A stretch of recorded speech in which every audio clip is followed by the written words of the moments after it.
smokes, I'm no joke out the bullpen. Bringing nothing but heat, leave you hanging like clothespins. He's a beast when he goes in, ice cold frozen. The first round draft pick, number one chosen. Drop bombs, explosion, I'm self-promotion. And I keep shit moving like a flanker in motion. I'm the number one spokesman, it's my devotion. That I'm dedicated to the rhyme is my own notion. Brown water's the potion, it put hair on your chest. Or you could put one in the air and it'll put you to rest. Sweet dreams, I'm about to fade. I got my mind on my money and I'm dreaming about getting this all paid. Mr. Go-Getter, Mr. Assertive, Mr. Initiative, Mr. Results, man, I'm all about my business, kid. Damn. Business and results on a suddenly not so casual Send It 7-Point Sunday. It is NFL Week 7, October 26th, October 22nd, 2023. Circa Millions, the show, the Shark and the Gun, right here live on Sharky Waters Nation, X, Twitter, and YouTube. If you're not on YouTube, link is at the top of my profile. Come on over and talk to us. Fire up the chat. Big dogs in the chat. Lex, Dabby, Bob, Candyman, Mike Munoz. What's going on? Ladies, gentlemen, ladies, a suddenly not so casual 7-Point Sunday. Guns Picks, what's going on, brother? Man, I got my ass handed to me by college football, but that's okay. We're still up units on this one, and we're going to make it back on the NFL. We're absolutely killing it. Listen, I'm 19-10-1 in the Circa competition as we speak right now, and we swept the board last week, and I've continued those momentum with this group. We are the sharpest channel on the planet, and we will continue to dominate the NFL. Week 7, NFL. Let's get into it. First official play, 1 o'clock, Lucas Oil Stadium, Indianapolis, Indiana. Gardner Minshew with the quarterback position for the rest of the year, looking to turn up, looking to turn a corner against Cleveland, coming off one of the biggest, most impressive wins of this era and generation. Deshaun Watson back, late news this morning. Guns Picks taking a home team at +3.5 official. Yeah, all that move really did is give me a better number on Indianapolis. I'm still going to be rolling with them on this spot because there are some statistics here that I'll get into in a second that really tell you to fade the Browns. But where the Browns coming from? Immaculate win last week versus the number one team in the NFL, San Francisco 49ers, 19-7, dominating in the net yardage, +119. Misleading outcome, in my opinion. No Deebo Samuel. Christian McCaffrey out early in the first quarter, and the kicker was 1 for 3. So the missed kicks and a lot of opportunities, bad weather, kind of predicated to the outcome of that game. Now you have Indianapolis coming off a tough divisional loss themselves versus Jacksonville. Jacksonville coming home from London, and it seems like teams coming home from London have a little bit more motivation to win at home. So maybe this is going to take on Baltimore. We'll get to that game in a second as well. But look at Cleveland, one of the best defenses in the league, right? They're ranked first in opponent yards per game, opponent yards per play, fourth in rushing yards per attempt, and second in passing yards per attempt. They're also ranked second in sack percentage, ranked 10.2%. So you look at this defense, you'd be like, oh, they're an immaculate defense. This is a la Steelers from, the early 2000s type of mentality. But when you look at the teams that they've played, not as impressive as you think. They played Cincinnati in week 1. Granted, Cincinnati's playing well, but they played week 1 Cincinnati with Joe Burrow basically playing on one leg. Then you have Pittsburgh. They actually allowed 26 points to the Steelers, but they only gave up 252 yards of total offense. Basically, 2 defensive touchdowns predicated the scoring in that game. Then you have Tennessee, complete disaster. Tannehill just completely faltered like he normally does, so I can't really take that as a strong win. And then, of course, they got stomped by Baltimore. And then you have San Francisco, bad weather game, missed kicks, and missing key players in that game. So a lot of these wins and a lot of these statistics are predicated on the fact that they've really been a little bit opportunistic in some of these weaker spots for these teams. Now you have this Indianapolis defense. They're great at stopping the run. They hold teams to 3.7 yards per carry as far as the ground game, but they're a little soft in the secondary. They give up 67.9% pass completion rate. That's a good thing because, Deshaun Watson is playing this game, but I don't know how healthy he is coming into this game. And especially when you look at the passing that has happened so far with the Cleveland Browns, I'm not really impressed with them at all. They're basically a run-first type of offense. Then now you have a good stat on this one. So they played San Francisco, okay? You actually look at the last 20 games that teams that played San Francisco, when they go into the next week, they are 1-19 straight up in the following week. That tells you something how hard it is to play the 49ers. You give all your effort, everything that you have, and then you have to carry that over to the next week. It's virtually impossible. Okay. So, and then also you got to look at Cleveland, 1-3 ATS as an away favorite in this spot, going on the road in what is an unmotivational game, in my opinion. You got to play Gardner Minshew in the Indianapolis Colts. You have the short line here sitting at +3.5 now. Even it was +3 before the Deshaun Watson news. It only moved at half a point. That's not a big move, in my opinion, especially for a key position like the quarterback. So I'm going to be taking Indianapolis on this one, +3.5. That's a 2-unit special for me. Yeah, I think that's a great point. And I think that obviously people handicapping this game. I put this poll out on Twitter specifically because I thought there was so much intrigue in the game. And I don't have an official on it, of course, Guns on it. But I think when you see Deshaun Watson come back, and again, the line only jumps up a half point or one, depending on your book, that should tell you a story that books are not weighting his significance with any sort of big time merit, which is actually very surprising. I would have expected a 4.5 to pop up here, but nonetheless, sharp stuff fading the team after they play San Francisco. Just an unbelievable statistic there. My first official play, this is a collaboration play, staying at 1 o'clock, Tampa, Florida, Raymond James Stadium. We're buying the Buccaneers at -2.5, 1-unit official. And this is beautiful, beautiful polarization for Tampa Bay as a favorite and as a dog, and more specifically, playoff versus non-playoff teams this year. Tampa Bay this year is 3-0 ATS versus teams trending to not be in the playoffs currently. Week 1 at Minnesota, we bought them correctly, +5.5. Versus Chicago, only time this year they've been a home favorite, 27-17 win. Key point, same number, -2.5. And at New Orleans in the division, +4.5 dog win. Crucial point, the only time that Tampa Bay has looked bad this year versus Philadelphia, class, and versus Detroit. Well, we can call them class now. This team is 5-1. So when Tampa Bay is not playing deep contender style teams, they do turn up. Go to the other side of this game. Great analysis on Atlanta to fade. Atlanta comes in here 3-3 straight up. I have it written down. We say it every week with these teams. Fool's gold. Why? They're 3-1 straight up at home, all against first-year starters. Bryce Young, Jordan Love, CJ Stroud, and Sam Howell. No shade to those guys whatsoever. Great careers coming for some of those guys. But when your 3 wins are only against first-year starters, all at home, and all in very tight games you could have lost, this is where they go on the road. They do not perform well. We faded them correctly in week 3 at Detroit, 20-6 loss as a short dog, +3.5. And in London, we had suggested it off the record in our chat. We thought Jacksonville would take care of them. Go to Desmond Ridder. Even more crazy polarization. This guy is 32-1 in his last 33 home games, dating back to, I believe, high school. Go on the road. This guy is 0-4 straight up on the road or neutral in his career. 1-3 ATS, and we only use line functionality in pro football when it's divisional football. Go back to last year very briefly. It was week 5, 2022. Tampa Bay did lay 8.5 points with Tom Brady versus Marcus Mariota. Tampa Bay did not cover the spread. But if you guys remember last year, when Mariota was the starter for the Falcons, they started the season last year 6-0 ATS. Atlanta was on a scorching heater. They were down 21-0 in the game. They outscored them 15-0 in the fourth quarter. Go to week 18 on this line functionality point. -8.5 Tampa Bay. Come all the way across to -6 Atlanta in a game that Tom Brady only played the first half. That was a blowout line for Atlanta, and we tabulate this to see if books know what they're talking about.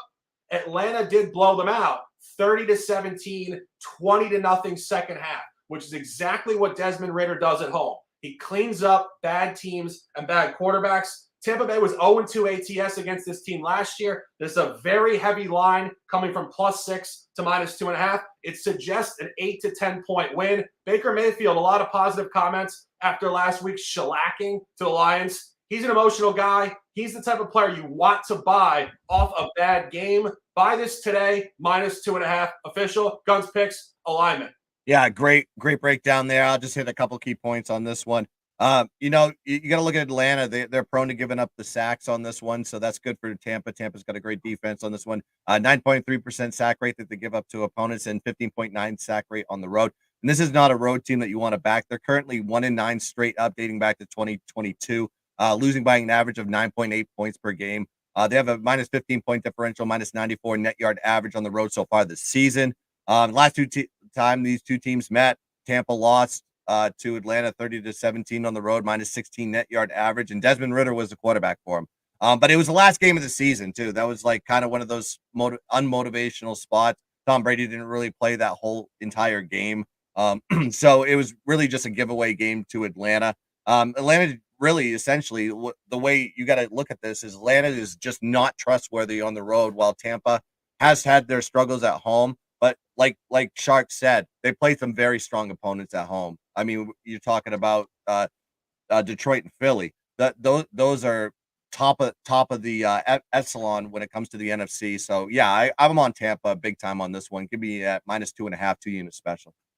Complete alignment. Let's dominate. Next play. 1 o'clock, M&T Bank Stadium of Baltimore, Maryland. Baltimore Ravens come home off London, a tight one-possession cover. Our guy Vrabel did actually go to analytics last week to help the cover. The insanity of analytics scoring points versus not to cover spreads. But nonetheless, you come home here laying 3 points to the Lions. We said this when we capped the previous game. You got to adjust your expectations for this Lions team. This team is legit. They're here to stay. They're 14-2 ATS in their last 16. The gun thinks they're too hot. An official on the home team. Yeah, I must be drinking the wrong Kool-Aid because I'm fading the Detroit Lions today, especially 14-2 ATS. But sometimes teams run a little bit too hot. And when you see them on the road here as a dog, where they haven't been a dog since week 1, you have to be fading them on this spot. Listen, they're 5-1 straight up in ATS. Detroit is an off-a-road win versus Tampa, 20-6 plus 129 net yards in that game. We did talk about that in the previous cap. Now Baltimore is off a London win versus Tennessee, as Shark alluded to, 24-16. A lot of field goals in that game, but they had a plus 127 net yard average. They're 4-2 straight up in ATS this season. We know Detroit's on a hot streak, right? 14-2 ATS, 17-6 if you want to go date back the entire season in 2022. But they've gotten away playing some weaker opponents.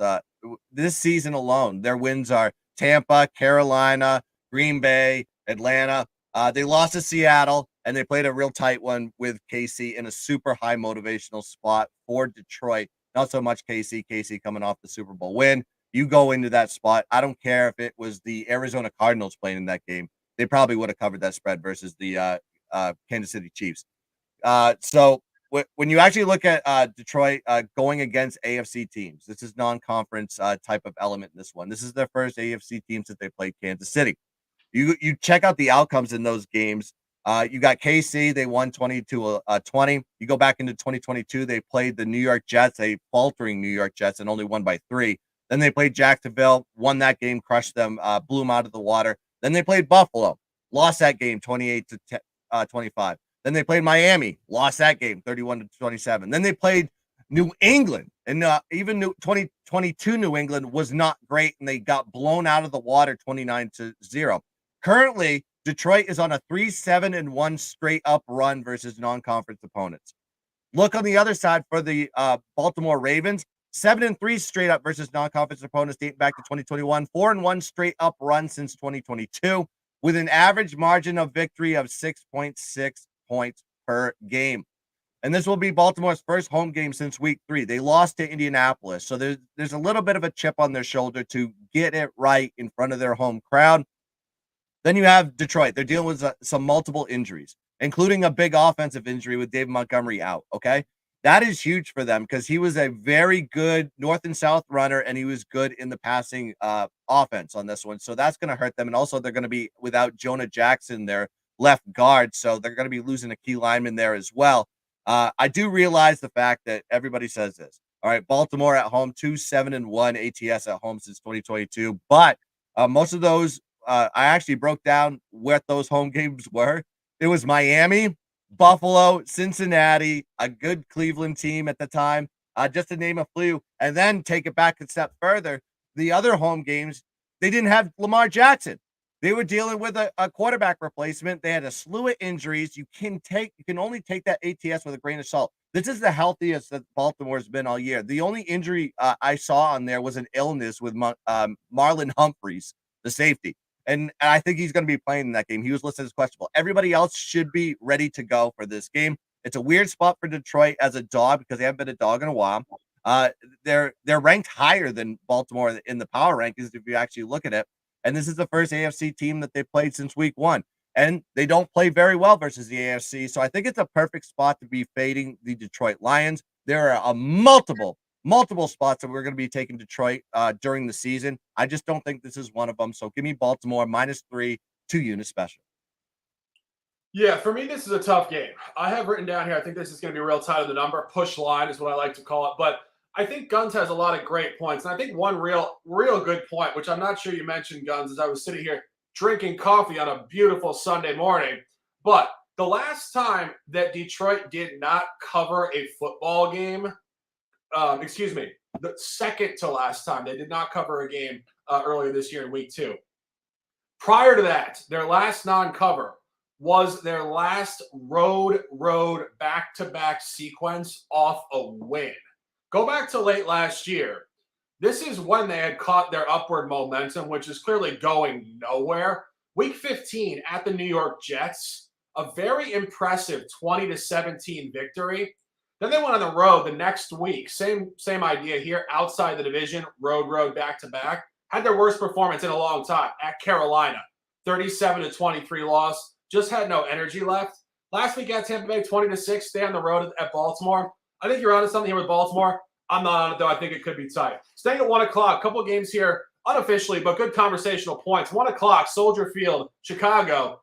Backup quarterback versus backup quarterback. And I think there's a lot of intrigue in this game on both sides of that point. Aiden O'Connell, second career start, first one outside of the division. Maybe not coincidentally. Maybe the universe is correlating here for a good energy for this guy. Kid grew up in Illinois, Long Grove, Illinois. Shout to you guys out there in Illinois. Good people out there. Went to Purdue, played some Big Ten football. Now with the Raiders, facing off against Tyson Bagent, son of the arm wrestling champion. Shepherd College, not even Division I. Forget FBS, FCS, not even Division I. Talk about an incredible storyline here today. I'm surprised the media is not more all over this. This is a grease fire game, but the storylines are great. Guns Picks, any comments? I guess you're not in the Chicago area or part of the I got Fox Sports Chicago, because I'm sure they are just raving about this game that's going to be coming up here. It's a homecoming for a lot of these guys. We talked about it off the air on this one with Aiden O'Connell, coming from the Chicago area. Went to Purdue and Indiana. I mean, he's kind of, having a little bit of a homecoming on this one. It's just a weird game to me. I was like, you don't have a lot of statistical analytics on any of these quarterbacks. Aiden O'Connell, granted, has played a few stars, taken some snaps, but this other quarterback here, don't know much about him. Need to see a little bit of him in the in-game action. It feels like a preseason game to me. It feels like betting a preseason game to me.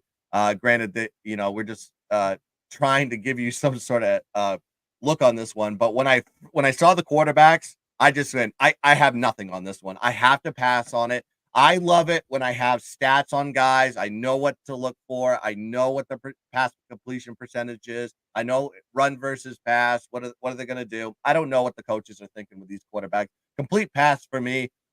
Might be fun to watch though. Shit. I mean, we might be seeing a 10-6 game. Who knows? We'll see. Yeah. I mean, you guys know very well that I do not like to narrative handicap at all. But as Gunn said, this is like a preseason game. I think it's the only angle we have. And honestly, I think the narrative is much stronger for the Raiders. I think O'Connell will play reasonable ball in his home turf. I think he'll have a lot of family there. comfortability, the weather, October. He played years of college football in this weather. He's going to be very comfortable. And I think if you look at just the start he put on record against the Chargers, he wasn't great. He averaged, I believe, 6.1 yards per attempt, 238 passing yards, 0 touchdowns, 1 pick. But if you look at Bagent last week, and I think this is what you're going to see here today, I think Bagent is going to be a turnover machine. I think he's not even close to used to the speed of professional NFL defensive linemen coming up the middle, coming around the edge. Look no further than Max Crosby, who's going to be just feasting on this dude today. If I had a free play, I think the narrative is strong enough. O'Connell in his home turf, comfortability, and Bagent, turnover machine with a stout pass rush coming at him today. Unofficially, we like Vegas here. Next play, divisional football. Wait, one more thing. So you're saying that Bagent is equivalent to Nate Peterman? Is that what you're saying as far as turnover guys are concerned? I think it's going to be something like that. I think he's a better quarterback. I think he's got better natural talent and ability to deliver the football, but I think he's a turnover machine. For those of you guys who want to gamble on the grease fire, look at the road team. Staying course here, 1 o'clock, divisional football, Bills at Patriots. Bills find themselves in a bye spot here unequivocally. Took a loss in London, came home last week against Tyrod Taylor in prime time and looked absolutely uninspired. We've detailed this now for 2 seasons. We love Josh Allen. We love the Bills. They do not focus if the game does not speak to them for whatever reason competitively. It did not speak to them last weekend, and we think it probably will speak to them more here in the division. Guns Picks, any comments? It's my team, man. They're a dumpster fire of a team right now. They need to just figure out how to get away from Mac Jones and try to move forward and try to figure something out. I don't know what to do with them. I always see every single week. I always look at the markets, and the sharps are always betting the Patriots. They must love losing money because I don't think this team has the capabilities of covering their spread. However, if we were actually looking at a team that gave a shit, like the Patriots used to do, you would play very close with the Bills, especially in your home stadium in Foxborough, and give Josh Allen fits. But you would get crushed on the road when you had to go play him in Buffalo. But yeah, this is just a game. This number's way too high. It opened at I've seen it at 8.5. It's dropped to 7.5. I don't want anything to do with any single Patriots game for the foreseeable future at all. And I'm just until they actually show me something on the offensive side. They got to. I mean, Mac Jones has got to stop throwing picks and turning over the ball egregiously like he's been doing week to week to week. And then Buffalo on this one, divisional game. Could be close or it could be a blowout. Just a complete pass for me. Yeah, this is a tough game numerically. I do think the lean would be the Bills. I think them coming back off, as I mentioned, just a terrible performance does hold more merit. I think they definitely have more zigzag. I think the Patriots are purely just bad. Honestly, we had discussed this preseason in the group chat. We thought their team total under in the futures market would be very good. It's looking great here at 1-5. And you go back to last year, the Bills did get them twice by margin, 24-10 on the road, Thursday Night Football, Week 13, Week 18 in January, 35-23 at home. Again, the line's not giving us much. This line is very much razor sharp per line functionality in the division. I do think the narrative is stronger for the Bills to turn up here and continue a long-term upward movement. You know, you guys who listen to our conversation on a regular basis know that one of the keys to statistical analysis is knowing when to zoom in and knowing when to zoom out. This is a zoom out spot. Tom Brady and the Patriots own the Bills for 20 years. It's very, very feasible statistically for the Bills to continue this upward movement for another 5 to 10 years. So I don't see bounce back coming here from the Patriots. I think they're not only under-equipped personnel-wise coming out of camp, but I think the injuries have just demolished them even further. Lean here, the road team with the Bills. 1 o'clock, divisional football. Another one that is very, very interesting and very hard to handicap. Football Giants at home at MetLife in East Rutherford against the Commanders. These teams played twice last year. Daniel Jones played in both. This is Tyrod Taylor. Guns picks. Any comments? Yeah, with this Washington team, I mean, they're playing. I mean, after getting crushed by Chicago, they come back to Atlanta and they actually get a nice win. But they only put up 193 yards of total offense in there, so a lot of turnovers in this one. They had a minus 209 net yard average in that game. They're 3-3 straight up and ATS this season. Of course, the Giants with Dayball versus his former team put up a good effort. Probably got screwed over by the refs on that non-PI call in the end zone. But when you actually look at these two teams, it kind of checks all boxes on both sides. All right. So you have Washington 3-0 ATS on the road this season, 11-8-1 ATS as an away team dating back to 2021. They're also 4-1 ATS as an away favorite, which they are favored on this one. And the Giants have just been absolutely awful at home. But who they played? The Seattle and Dallas. They actually got crushed. They've only scored 3 points at home all season long. So this is their third home game. They have a minus 30-point differential. So you can't really use these as perfect statistics. And then you look at the matchup on this one. The road team is 3-7 straight up, 2-8 ATS in the last 10 meetings. It could go either way on this one. I think boxes check on both sides. I saw something out of the Giants. Getting Saquon probably helped that. They're also going to be going with Tyrod, which kind of makes the offense a little bit maybe more motivated than they were with Daniel Jones. Daniel Jones was susceptible to make mistakes. Never know with this one. Could be one side or the other. These teams do play relatively close year to year. So I'm not going to be playing this one. Lean kind of very small towards the Washington side, but it's a pass for me. Yeah, I agree. This is an incredibly difficult game to cap. And as you guys know, Washington did cover their only divisional road game this year at Philadelphia. And they did cover last year at Philadelphia. So I think you're seeing a consistency and a pattern. And of course, they did have a quarterback change from Taylor Heineke to Sam Howell. But the team itself is performing similarly in these environments. And you go back to last year, they did tie at MetLife 20-20. And I think that tells you just how close this game will be.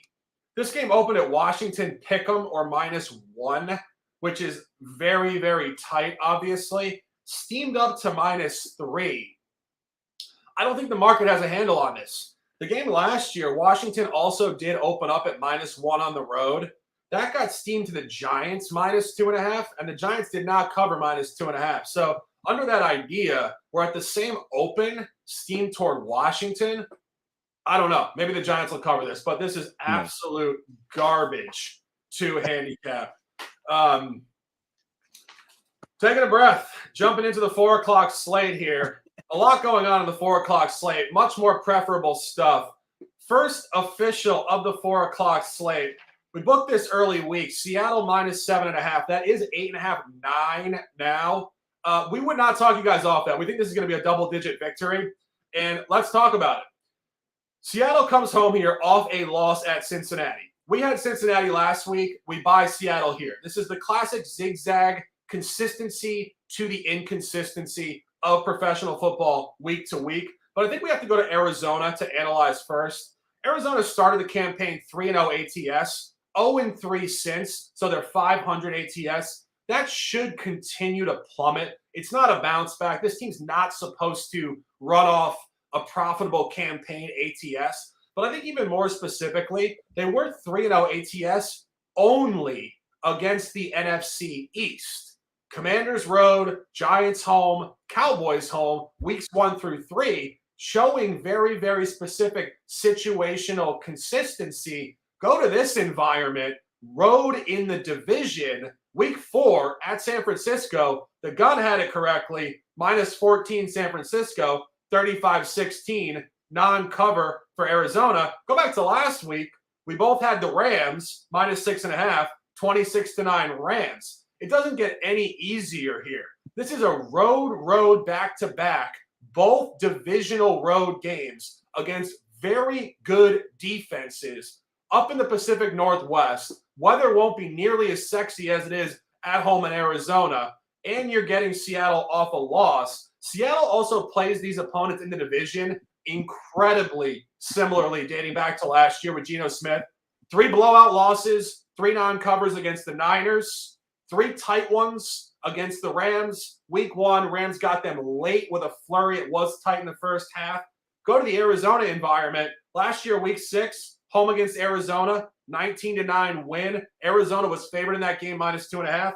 At Arizona, week 9, Arizona was favored at a short -4. Note that. -2.5 road. Should have been 5.5 home. So books were telling you, even though it was revenge for Arizona, it was still a Seattle spot, and Seattle got them by 10 again. Now books are moving this from Arizona -4.5 to Seattle -6.5. It's a 10.5 point gap. It's incredibly strong. It suggests a 14-point victory today. Seattle wants this one. Seattle dominates this opponent. Arizona's very statistically capped here in week 7, a collaboration with the gun. Yeah, I'm on Seattle on this one. I got a worse line, but I think this is a double-digit win, like Shark alluded to. This is a 14-point type of situation. Listen, with Arizona, it's simple. We keep fading them for a reason. When they play divisional opponents, we need to fade them. They're on a 1-7 ATS run versus divisional opponents right now. Then you see the line correlation on this one, right? They were a dog twice, 2.5 +2. Seattle was. Now you're seeing the line here at -8.5 now currently, and it's steaming on the upward side. So I think this is one of those situations where we have to be taking Seattle. And if you actually look at the splits on this one, the point differential is egregious versus divisional opponents. They also give up more yards. They give up an extra yard per carry on the run game. They give up 77.8% pass completion rate to their opponents, and that's really good for Seattle because they love to pass the ball. And with that team is so much different without James Conner in that lineup. They can't figure out the run game, makes them one-dimensional, makes you have to trust Josh Dobbs to run that offense and carry them across, scoring touchdowns. We saw a sample of it last week versus the Rams. This is another divisional game. I think there's opportunities to take the Cardinals in non-divisional spots, but as long as they're playing a divisional opponent, we're going to be continually taking the other side as long as we can. So I'm going to, Seattle all the way on this one. I got it at -8.5. I'll still take it at that. It's a 2-unit special for me. Staying with this environment, staying home teams within the NFC West, we are buying the LA Rams at -3, 1-unit official. That is a 4:05 start, Inglewood, California, SoFi Stadium. Let's talk about this game. The Steelers, in my opinion, are one of the biggest fades in the entire sport right now. This is not a vendetta I have against the Steelers. I like Mike Tomlin. I like the team. They are just a statistical anomaly. This team sits at 3-2 straight up and ATS. These 3 covers have been absolutely egregious. Go back to week 1. They did get hammered in their only matchup this year against this division, 30-7 against San Francisco. But go to week 2. Primetime win at home in the division against Cleveland. They won the game 26-22.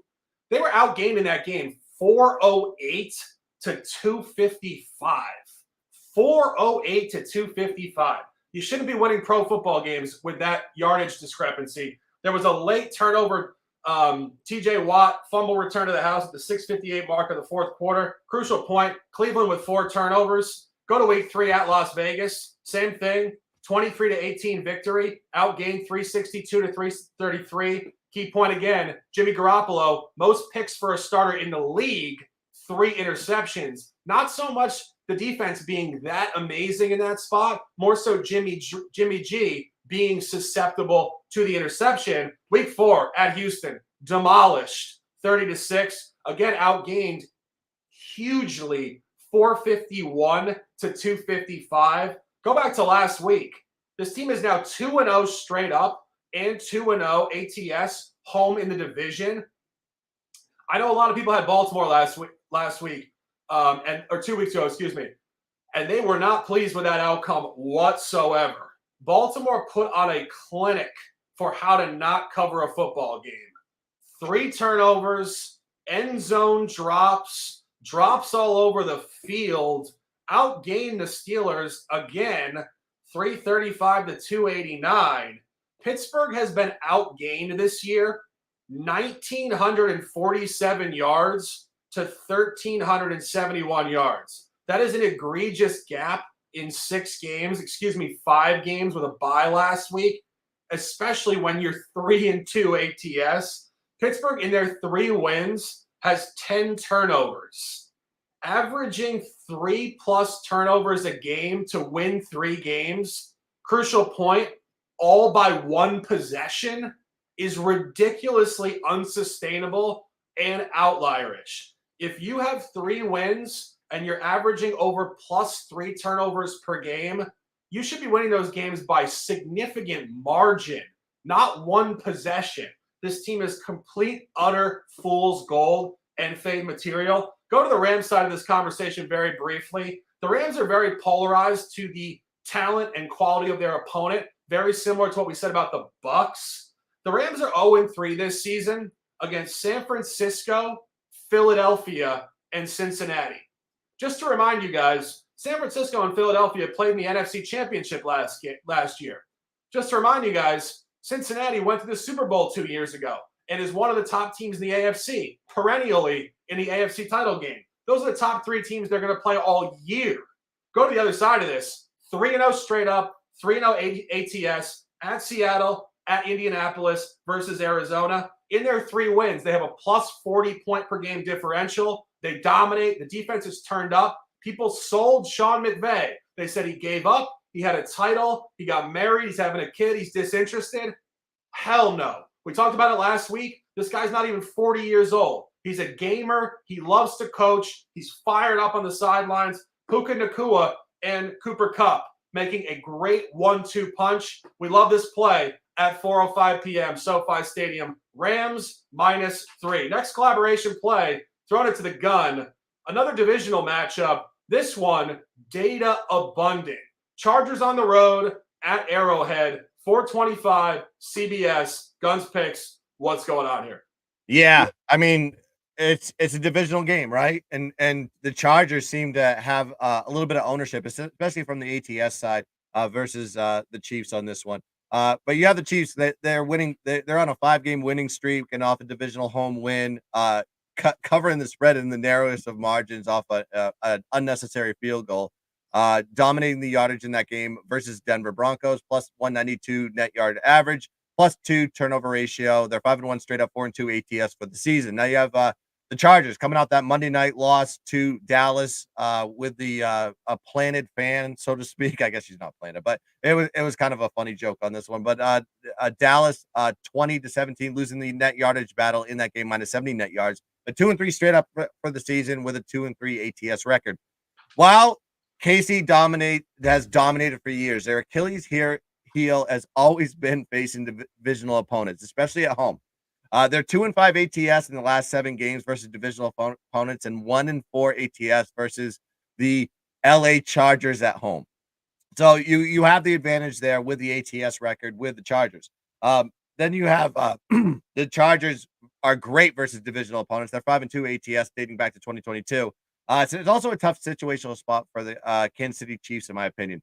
They're playing back-to-back divisional games, right? So they play Denver. Now they play the Chargers at home. Then next week they have to go on the road and play Denver again. I don't know who's doing the scheduling for this one. So they have 3 divisional games in a row. And they got this one sandwiched in the middle of it's actually a Broncos sandwich. I don't know if they make those in Colorado, but we'll have to check on that one. So it's throwing all the stats out the window. I'm not even looking at the numbers and how everybody's functioned for the rest of the year. It's just a good motivational spot here for the LA Chargers. They're coming off that close loss versus a very strong non-conference opponent. Playing in a divisional game that they tend to play well versus Kansas City. Kansas City playing with more rest versus their opponent, which is kind of a detriment to them as far as ATS goes. You go look at that yourself versus divisional opponent at home. So I think this is going to be a great spot here for the LA Chargers. We're on them, and I get a nice little sweet number at +5.5. So give me the Chargers +5.5, 2-unit special. Complete alignment. You said it. I'll jump off it in slightly more detail situationally. You know, when I looked at Kansas City this week, I was actually very surprised because they are sitting 5-1 straight up. They are 4-1 ATS last 5. I wasn't impressed with that 4-1 ATS last 5. Let's go through it very briefly. Week 2 at Jacksonville, 17-9, covered 3.5. You score 17 points. Jacksonville only scores 9. I'm not impressed. Crucial point there. They are very good against Jacksonville.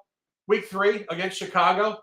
At that point in time, you'd probably say it right now, Chicago's one of the worst teams in the sport. 41-10. I'm not impressed. Week 5 at Minnesota, -5.5, 27-20. Covered the spread. We had it correctly, but it wasn't overly impressive. Last week against Denver, their 4th cover in their last 5, 19-8, as Guns alluded to. late field goal to get to 11 out of 10.5. I'll say for the fourth time, not impressed. This team is trending down to an outright loss. Go to the other side of this. Chargers are 2-3 straight up. All of their losses are by 3 points or less. Just consider that. 2-3, all 3 losses, 3 points or less. Dispersion statistically speaks to northward efficiency there, not only ATS, but in terms of outright win rate. And Gunn said this, the Chargers played the Chiefs very well sustainably. This is Herbert's 4th campaign. He did debut as a rookie in 2020 in the pandemic year. Since then, the Chargers are 2-4 straight up against Kansas City. 2 outright wins, let that stand for itself. 4 losses by 3 points, 3 points, 3 points in overtime, and 6 points in overtime. This team is trending to a win. Couple more points. Very interesting stuff. The last time the Chargers beat Kansas City in Arrowhead, it was week 3, 2021. You guys know I love this mirror stuff and the roboticism of humans and athletes. Guess what they did before that game? Week 2, 2021, they played Dallas at home, and they lost to Dallas 20-17. What did they do last week? Dallas at home, lost 20-17. Now they go on the road to the Chiefs. Line functionality is all over this. Chiefs barely beat them in the last matchup last year late at SoFi Stadium, 30-27. Chiefs minus 5.5 on the road. Should come up 3 points in strength for neutral weighting at home to 8.5. It's not. It's at 5.5. It's getting steamed down. This speaks to a 3-point game or less. This is where we think the Chargers could win this game today outright. +6 early week, +5.5 now. An opportunity to dominate. Last play at 4 o'clock. I shouldn't even call it a play. This is probably the worst game on the entire slate to handicap. Green Bay Packers on the road at the Broncos. Jordan Love, Russell Wilson, 1-5 team, 2-3 team. Guns picks. This game is almost laughable to handicap, in my opinion. So gross. I mean, flip a coin if you want to bet it, if you just like action. I mean, this is not a game that we're going to be touching. 2 bad teams. These are teams we typically fade in most situations. But you have Denver probably with a look ahead with Kansas City next week. But, I mean, Green Bay really hasn't done anything to improve their offense. Jordan Love, this experiment is just going to go terribly bad and going to, without Aaron Rodgers in that lineup, that team is just a shell of themselves. And same thing with Denver. I think Russell Wilson needs to be replaced altogether. He just doesn't seem like he's even motivated to even play football anymore. So you got 2 unmotivated teams in this one. It seems like the sharp action, everybody's been taking the Denver side. There's no boxes to check on each one of these teams. They're all piss poor. I don't want anything to do with this game. It's not even watchable. Don't even put it on your TV. Don't support these egregious teams. We need a relegation system process for some of these teams that are just bad over years and years and years. But that we'll talk about that in another show. But no, complete pass for me. Yeah, no, this is terrible. I mean, the only time that I can recall off the top of my head the Broncos played outside of the division against the NFC this year was the game against the Commanders, and they did lose. So if you want to use that as a cross-referencing point, they came out hot, they gave it back, they tried to get it back with a Hail Mary, and Green Bay on the road in this spot is just tight on the line. 1-point loss at Atlanta outside the division. This is really a coin flip at the highest order. Getting away from coin flips, 8:20 p.m., big-time football, Lincoln Financial Field, Philadelphia, Pennsylvania. Eagles at home off their first loss, facing a high-powered, explosive Miami offense. The gun is on the home team. Sunday Night Football, the final official of the broadcast. Yeah, I'm with the brotherly shove squad themselves, the Philadelphia Eagles. I like this spot for them at home in prime time on Sunday night. Let's talk about these 2 teams and this matchup. Let's go Philly coming 5-1 straight up, 3-2-1 ATS off an upset loss. So they're in a bounce back situation to the Jets, which we capped correctly at +7, 20-14, despite winning the yardage battle, +104 net yards, but they had a -4 turnover ratio difference in the game. Now you have Miami. They're 5-1 straight up in ATS off back-to-back home wins versus the the strongest of all strongest teams, the Giants and Carolina, and I'm being sarcastic when I say that, dominating in all spots as far as the yardage battle is concerned. Now, Miami has shown to be a tough team to beat at home this season. They're plus 29 point differential, plus 249 net yard average at home. But when you look at the competition that they played, less impressive, right? They've only played Denver, the Giants, and Carolina at home. So those numbers you need to take with a grain of salt. Now you look at the 3 road games that they played. Better competition for the most part. You have the Chargers, the Patriots, and Buffalo. And the results of those games, you have they won a close one with the Chargers in week 1, 36-34. Last minute touchdown, putting up 466 yards of total offense, but they did it versus the 32nd ranked pass defense in the league. So it's not really that impressive. Now you have the of course they had to go on the road to go play the Patriots. They won 24-17, putting up 389 yards of total offense, 132 below their yards below their season average versus the Patriots, and that was against a 1-5 straight up team. Then you have Buffalo. What happened in Buffalo? Got boat raced, got smoked. 48-20, minus 21 net yards in that game, 393 yards of total offense, 110 yards below their season average with a -2 turnover ratio. So what I'm telling you is this team is unbackable on the road. And when they place teams a step up in class, Miami has faltered. So then you look at Philly coming back home after back-to-back road games. They had a +4 point differential, plus 53 net yard average at home this season. They're 8-4-1 ATS at home since 2022. This season, they're 0-1-1 this season at home. So I think this is one of those spots. It's like, okay, now we're motivated. We're going to be playing a strong team. We need to show people who Philly is. It's a tough spot for Miami on this one. Tough scheduling spot. They're off back-to-back home games versus bottom feeder teams as well. They're facing the reigning NFC championships champions on the road. Then they have to travel back home to play a divisional opponent in a revenge spot with the aforementioned New England Patriots. So step up in class. Check. Miami on the road. Piss poor. Check. Boxes are checking on this side to take is the favorite, and I'm going to be rolling with Philly on this one. -2.5, 2 unit special. Yeah, I think you make a good point. We talked about it last week when we suggested the gun was on the Jets officially, and he and I had talked about that in detail. We thought the Jets would get them for that reason. Look ahead to Miami, but also because they were in a brutal spot last week. Road, back-to-back sequence at Rams, good defense Rams, at Jets, great defense Jets. They really just bottomed out last week. I think that was really the low point of this statistical window for them. And I think we're reopening a new window, if you will. And that's how statistics work. When you say statistics are capped, it basically means that you're letting a sample stand for itself and then opening up a new window. Say you're 0-0 ATS here, having gone 0-2 ATS at home in that sample. You should start to come in an upward movement plane for a team that did go to the Super Bowl last year. And as Guns mentioned, really the only opponent this year that you could make a comparison to Philadelphia is the Buffalo game for Miami. 48-20. Just to clarify, Guns, you had said that was a revenge game for Miami next week. That is not a revenge game. No. The other way. I meant the revenge game for the Patriots, not New England. Correct. But nonetheless, I think you're onto something here. I'm not on this officially at this point. I might get there throughout the day. We obviously had discussed this. I tend to go to the afternoon slate, and then later on in the day, I look at it a little more officially. I do think the over here has some access too. I think you're seeing a very direct polarization in the home to road totals for Philadelphia. Philadelphia's had 4 road games this year, all low scoring, 25-20, 25-11, 23-14, and 20-14. All very similar scores and all low scoring. Go to those home games. The only home game outside of the division, week 2 against Minnesota, 34-28. Minnesota and Miami kind of play a similar style, honestly. Not great defense. A lot of shotgun, really opening up the field. College football-ish, if you will. Not really, but kind of college football-ish.